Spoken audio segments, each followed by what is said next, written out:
వెండితెర మీద మెరిసిన పొలిటికల్ మీటింగ్లో కనిపించిన ఆయన ఎక్కడున్నా సంథింగ్ స్పెషలే.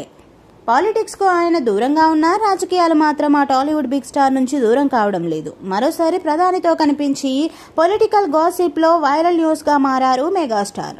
చిరు రాజ్యసభ సభ్యుడు కాబోతున్నారా? మెగాస్టార్ను కాషాయం ఆకర్షిస్తుందా? చిరంజీవికి మోదీ అంత ప్రాధాన్యం ఇవ్వడం వెనుక రీజన్ ఏంటి? మెగాస్టార్ చిరంజీవి తెలుగు స్టేట్స్లోనే కాదు, నేషనల్ వైడ్గా ఆయనకున్న క్రేజే వేరు. సినిమా పరంగానే రాజకీయ రంగంలోనూ చిరుకు ఫాలోయింగ్ బాగానే ఉంది.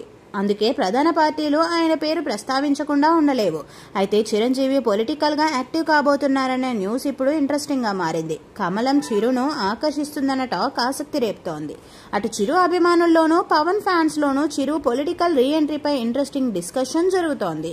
2009 ప్రజారాజ్యం పార్టీ పెట్టిన చిరు అప్పటి ఎన్నికల్లో 18 సీట్లు కైవసం చేసుకున్నారు.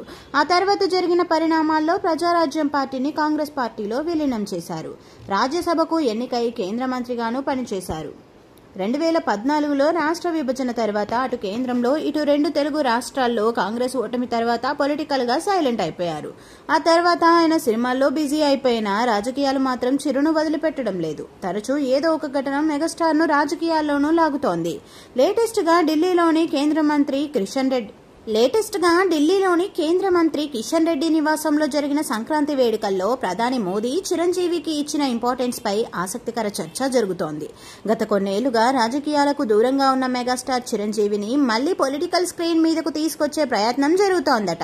చిరు సేవలను బీజేపీ వాడుకోవాలని చూస్తోందన్న ప్రచారమూ జరుగుతోంది. అందుకు చాలా సందర్భాలను గుర్తు చేస్తున్నారు.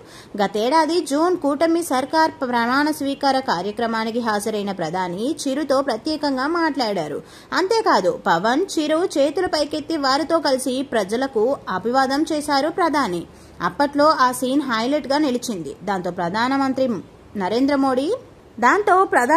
నరేంద్ర మోదీ మెగాస్టార్ చిరంజీవికి రాజ్యసభ సీటు ఆఫర్ చేశారంటూ సోషల్ మీడియాలో జోరుగా ప్రచారం జరిగింది.